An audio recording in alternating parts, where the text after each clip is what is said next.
26/12/2024 के ईश्वर महावाक्य। मीठे बच्चे, तुम अभी पढ़ाई पढ़ रहे हो। यह पढ़ाई है पतित से पावन बनने की। तुम्हें यह पढ़ना और पढ़ाना है।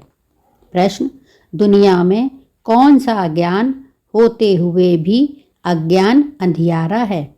उत्तर, माया का ज्ञान जिससे विनाश होता है, मून तक जाते हैं।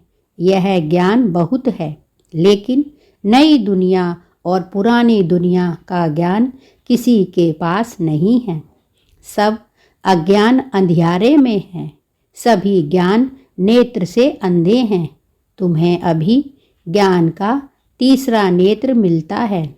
तुम नॉलेजफुल बच्चे जानते हो, उन्हों की ब्रेन में विनाश की ख्यालात हैं। तुम्हारी बुद्धि में स्थापना के ख्यालात हैं। ओम शांति। बाप इस शरीर द्वारा समझाते हैं। इनको जीव कहा जाता है। इनमें आत्मा भी है और मैं भी इसमें आकर बैठता हूँ। यह तो पहले पहले पक्का होना चाहिए। इनको दादा कहा जाता है। यह निश्चय बच्चों को बहुत पक्का होना चाहिए। इस निश्चय में ही रमण करना है। बरोबर बाबा ने जिसमें पधरामणि की है, वह बाप खुद कहते हैं, मैं इनके बहुत जन्मों के अंत में आता हूँ। बच्चों को समझाया गया है। यह है सर्वशास्त्र शिरोमणि गीता का ज्ञान। श्रीमत अर्थात श्रेष्ठ मत। श्रेष्ठ मत है एक भगवान की, जिसकी ही श्रेष्ठ मत से तुम देवता बनते हो। बाप खुद कहते हैं, मैं आता ही हूँ तब हूँ जब तुम भ्रष्ट मत और पतित बन जाते हो। बाप कहते हैं, मैं आता ही तब हूँ जब तुम भ्रष्ट मत पर पतित बन जाते हो। मनुष्य से देवता बनने का अर्थ भी समझना है। विकारी मनुष्य से निर्विकारी देवता बनाने बाप आते हैं। सतयुग में मनुष्य ही रहते हैं, परंतु दैवी गुण वाले। अभी कलयुग में है सभी आसुरी गुण वाले। है सारी मनुष्य सृष्टि, परंतु यह है ईश्वरीय बुद्धि और वह है आसुरी बुद्धि। यहाँ है ज्ञान, वहाँ है भक्ति। ज्ञान और भक्ति अलग अलग हैं। भक्ति के पुस्तक कितने ढेर के ढेर हैं। बाप कहते हैं, परंतु है सारी मनुष्य सृष्टि, परंतु यह ईश्वरीय बुद्धि और वह है आसुरी बुद्धि। यहाँ है ज्ञान, वहाँ है भक्ति। ज्ञान और भक्ति अलग अलग है। भक्ति के पुस्तक कितने ढेर के ढेर हैं। ज्ञान का पुस्तक एक है। एक ज्ञान सागर की पुस्तक एक ही होना चाहिए। बाप कहते हैं, एक ज्ञान सागर की पुस्तक एक ही होनी चाहिए। जो भी धर्म स्थापन करते हैं, उनका पुस्तक भी एक ही होता है। बाबा कहते हैं, जो भी धर्म स्थापक करते हैं, उनका पुस्तक एक ही होता है, जिसको रिलीजियस बुक कहा जाता है। पहली रिलीजियस बुक है गीता। बाप कहते हैं, पहली जो रिलीजियस बुक है वह गीता है। पहला आदि सनातन देवी देवता धर्म है, ना कि हिंदू धर्म। बच्चे, बाबा कहते हैं, पहली रिलीजियस बुक जो है गीता और पहला आदि सनातन देवी देवता धर्म है, ना कि हिंदू धर्म। मनुष्य समझते हैं गीता से हिंदू धर्म स्थापन हुआ। गीता का ज्ञान श्री कृष्ण ने दिया। कब दिया? परंपरा से। कोई शास्त्र में शिव भगवान बच तो है नहीं। तुम अभी समझते हो, इस गीता ज्ञान द्वारा ही मनुष्य देवता बने हैं, जो बाप अभी हमें दे रहे हैं। इसको ही भारत का प्राचीन राजयोग कहा जाता है। जिस गीता में ही काम महाशत्रु लिखा हुआ है, इस शत्रु ने ही तुम्हें हार खिलाई है। बाप इस पर ही जीत पहनाकर जगत जीत विश्व का मालिक बनाते हैं। बेहद का बाप बैठ इन द्वारा तुमको पढ़ाते हैं। वह है सभी आत्माओं का बाप। यह फिर है सभी मनुष्य आत्माओं का बेहद का बाप। नाम ही है प्रजापिता ब्रह्मा। तुम किससे पूछ सकते हो कि ब्रह्मा बाप का नाम क्या है, तो मूंछ पड़ेंगे। ब्रह्मा, विष्णु, शंकर, इन तीनों का बाप कोई होगा नहीं। ब्रह्मा, विष्णु, शंकर, इन तीनों का बाप कोई होगा ना। ब्रह्मा, विष्णु, शंकर सूक्ष्म वतन में देवताएं हैं। उनके ऊपर हैं शिव। आत्मा ही शरीर द्वारा कहती है परमपिता। कितनी सहज बात है। इनको कहा जाता है अल्फ। और वे की पढ़ाई कौन पढ़ाते हैं? गीता का ज्ञान किसने सुनाया? श्री कृष्ण को तो भगवान कहा नहीं जाता। वह तो देहधारी ताजधारी है। शिव तो है निराकार। उन पर तो कोई ताज आदि है नहीं। वही ज्ञान का सागर है। बाप ही बीज रूप चैतन्य है। तुम भी चैतन्य हो। सभी झाड़ों के आदि मध्य अंत को तुम जानते हो। वही ज्ञान का सागर है। बाप ही बीज रूप चैतन्य है और तुम भी चैतन्य हो। सभी झाड़ों के आदि मध्य अंत को तुम जानते हो। भल तुम माली नहीं हो, परंतु समझ सकते हो कि बीज कैसे डालते हैं, उनसे झाड़ कैसे निकलता है। वह है जड़, यह है चैतन्य। आत्मा को चैतन्य कहा जाता है। बाप कहते हैं सभी झाड़ों के आदि मध्य अंत को तुम जानते हो। भल तुम माली नहीं हो, परंतु समझ सकते हो कि बीज कैसे डालते हैं, उनसे झाड़ कैसे निकलता है। वह है जड़, यह है चैतन्य। आत्मा को चैतन्य कहा जाता है। तुम्हारी आत्मा में ही ज्ञान है और किसी आत्मा में ज्ञान हो नहीं सकता। तो बाप चैतन्य मनुष्य दृष्टि का बीज रूप है। यह चैतन्य क्रिएशन है। वह सभी हैं जड़ बीज। ऐसे नहीं कि जड़ बीज में कोई ज्ञान है। यह तो है चैतन्य बीज रूप। उनमें सारे सृष्टि का नॉलेज है। बाप कहते हैं यह तो है चैतन्य बीज रूप। उनमें सारी सृष्टि की नॉलेज है। झाड़ की उत्पत्ति, पालना, विनाश, सारा ज्ञान उनमें है। फिर नया झाड़ कैसे खड़ा होता है, वह है गुप्त। तुमको ज्ञान भी गुप्त मिलता है। बाप भी गुप्त आए हैं। तुम जानते हो यह कलम लग रहा है। तुम जानते हो यह कलम लग रहा है। अभी तो सभी पतित बन गए हैं। अच्छा बीज से पहला पहला पत्ता निकलना, वह कौन था? सतयुग का पहला पत्ता तो श्री कृष्ण को ही कहेंगे। बाप कहते हैं सतयुग का पहला पत्ता तो श्री कृष्ण को ही कहेंगे, लक्ष्मी नारायण को नहीं कहेंगे। नया पत्ता छोटा होता है, पीछे बड़ा होता है। तो इस बीज की कितनी महिमा है। यह तो चैतन्य है ना। भल दूसरे भी निकले हैं। धीरे धीरे उन्हों की महिमा कम हो जाती है। अभी तुम देवता बनते हो तो मूल बात है हमको दैवी गुण धारण करने हैं। इन जैसा बनना है। चित्र भी है। यह चित्र ना होते तो बुद्धि में ज्ञान कैसे आता। यह चित्र बहुत काम में आते हैं। भक्ति मार्ग में इन चित्रों की पूजा होती है और ज्ञान मार्ग में तुमको इन्हों से ज्ञान मिलता है कि इन जैसा बनना है। भक्ति मार्ग में ऐसा नहीं समझेंगे कि हमको ऐसा बनना है। ऐसे भक्ति मार्ग में मंदिर आदि कितने बनवाते हैं। सबसे जास्ती मंदिर किसके होंगे? जरूर शिव बाबा के ही होंगे।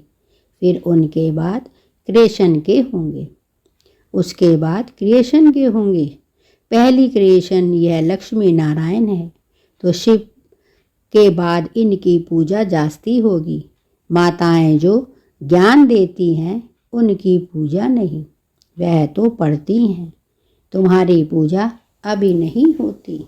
बाप कहते हैं माताएं जो ज्ञान देती हैं उनकी पूजा नहीं होती, वह तो पढ़ती हैं। तुम्हारी पूजा अभी नहीं होगी, नहीं होती है, क्योंकि तुम अभी पढ़ रहे हो।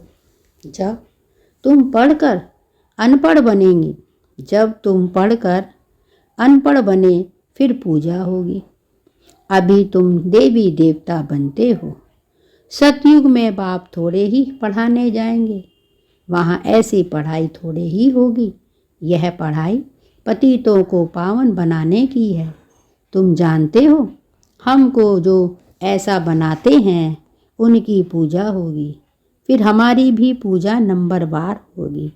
फिर गिरते गिरते 5 तत्वों की पूजा करने लग पड़ते हैं। 5 तत्वों की पूजा माना पतित शरीर की पूजा। बाप कहते हैं 5 तत्वों की पूजा यानी पतित शरीर की पूजा।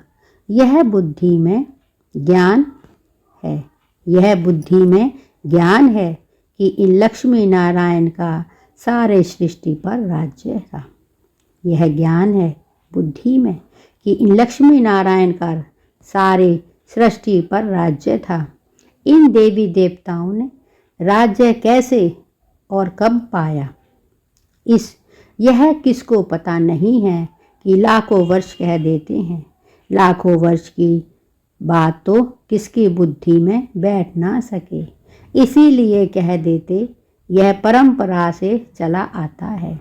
अभी तुम जानते हो देवी देवता धर्म वाले और धर्मों में कन्वर्ट हो गए हैं।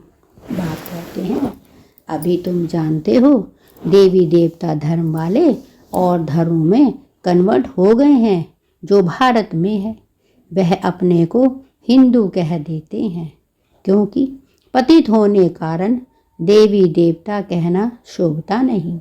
परंतु मनुष्यों में ज्ञान कहाँ। देवी देवताओं से भी ऊंचा टाइटल अपने पर रखवाते हैं। पावन देवी देवताओं की पूजा करते माथा झुकाते हैं, परंतु अपने को पतित समझते थोड़े ही हैं।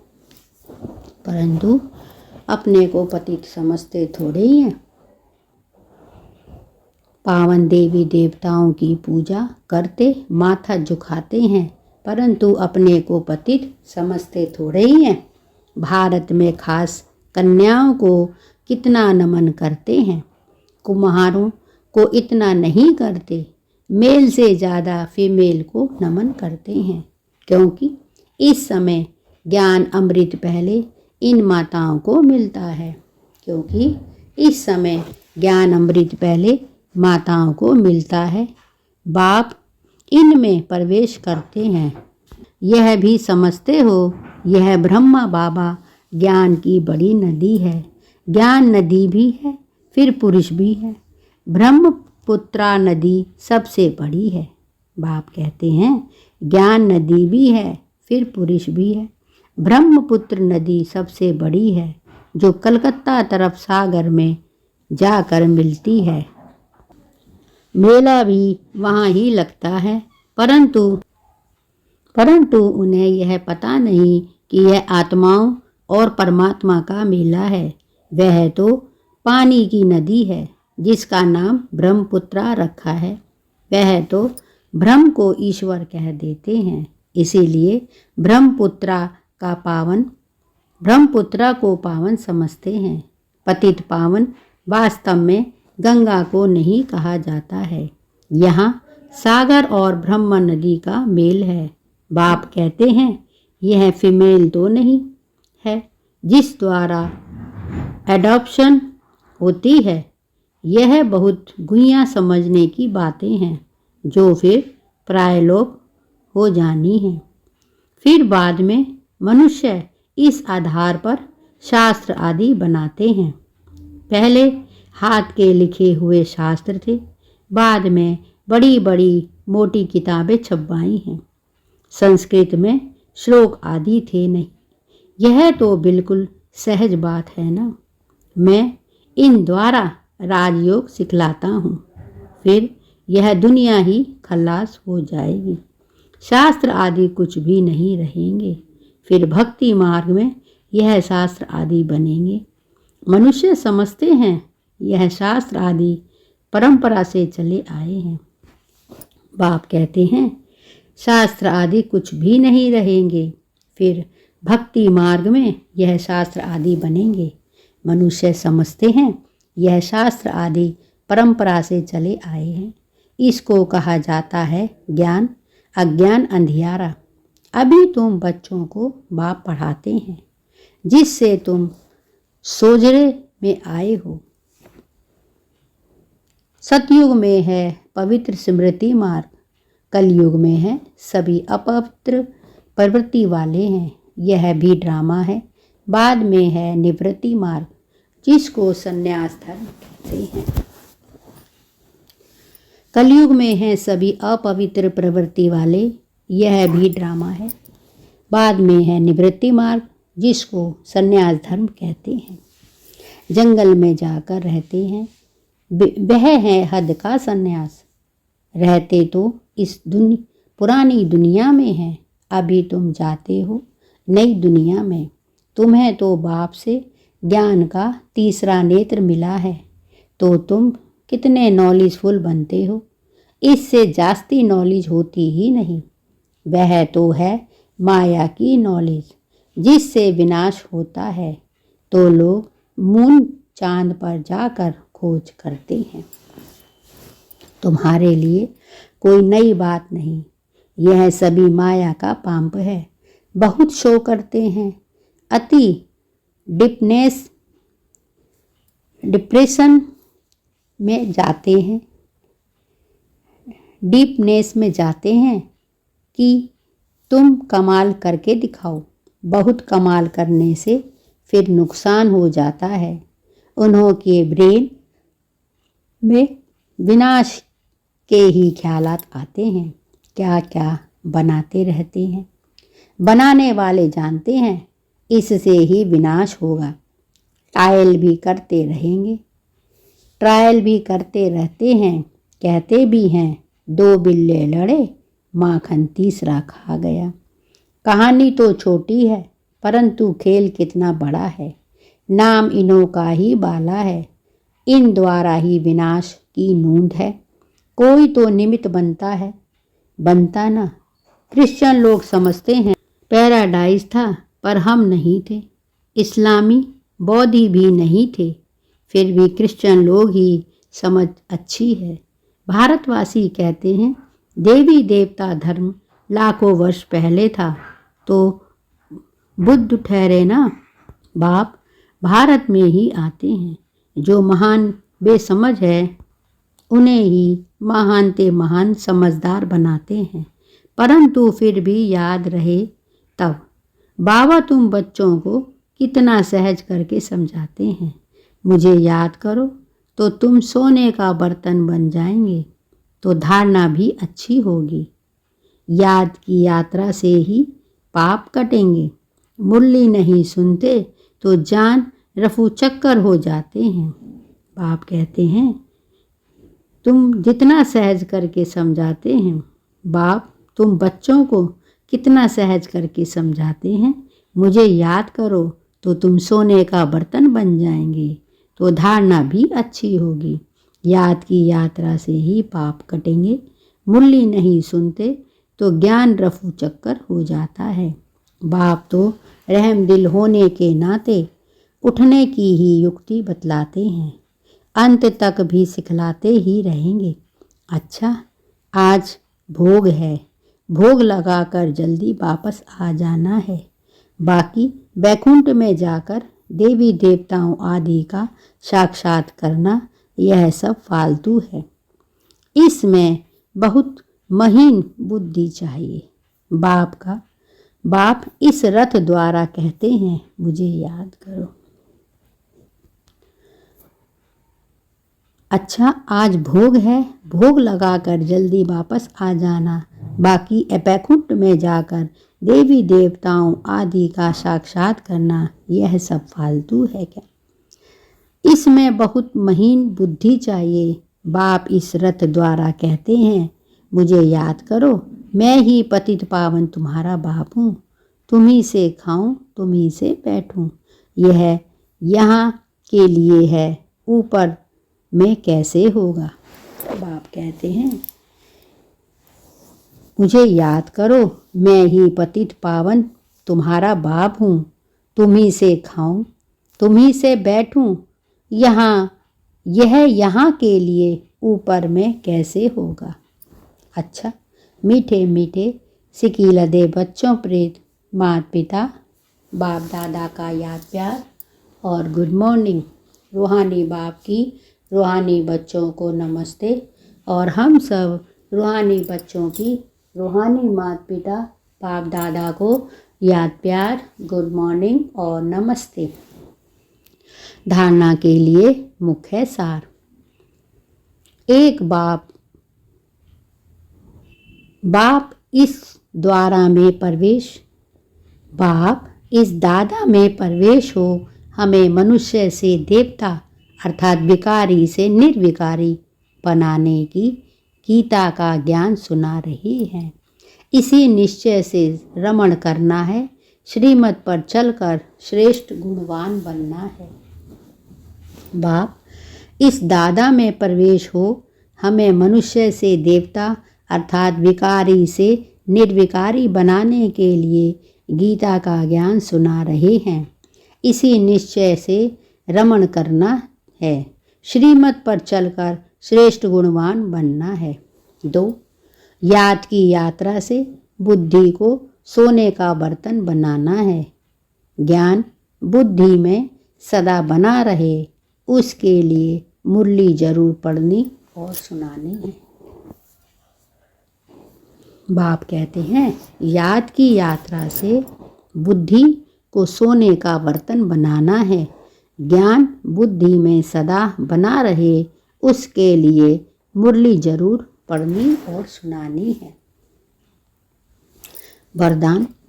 अपने पोजीशन की स्मृति द्वारा माया पर विजय प्राप्त करने वाले निरंतर योगी भव। अपनी पोजीशन की स्मृति द्वारा माया का पर विजय प्राप्त करने वाले निरंतर योगी भव। जैसे स्थूल पोजीशन वाले अपनी पोजीशन को कभी भूलते नहीं, जैसे स्थूल पोजीशन वाले अपनी पोजीशन को कभी भूलते नहीं, ऐसे आपका पोजीशन है। मास्टर सर्वशक्तिमान इसे सदा स्मृति में रखो और रोज अमृत वेले इस स्मृति को इमर्ज करो तो निरंतर योगी बन जाएंगे और सारा दिन उसका सहयोग मिलता रहेगा। फिर मास्टर सर्वशक्तिमान के आगे माया आ नहीं सकती। जब आप अपनी स्मृति की ऊंची स्टेज पर रहेंगे तो माया चींटी को जीतना सहज हो जाएगा। बाप कहते हैं, जैसे स्थूल पोजीशन वाले अपनी पोजीशन को कभी भूलते नहीं हैं, जो स्थूल पोजीशन वाले होते हैं वो अपनी पोजीशन को कभी भूलते नहीं हैं, ऐसे आपका पोजीशन है। मास्टर सर्वशक्तिमान इसे सदा स्मृति में रखो और रोज अमृत वेले इसी स्मृति को इमर्ज करो तो निरंतर योगी बन जाएंगे और सारा दिन उसका सहयोग मिलता रहेगा। फिर मास्टर सर्वशक्तिमान के आगे माया आ नहीं सकती। मास्टर सर्वशक्तिमान के आगे माया आ नहीं सकती। जब आप अपनी स्मृति में की ऊंची स्टेज पर रहेंगे, बाप कहते हैं, जब आप अपनी स्मृति की ऊंची स्टेज पर रहेंगे तो माया चींटी को जीतना सहज हो जाएगा। तो माया चींटी को जीतना सहज हो जाएगा।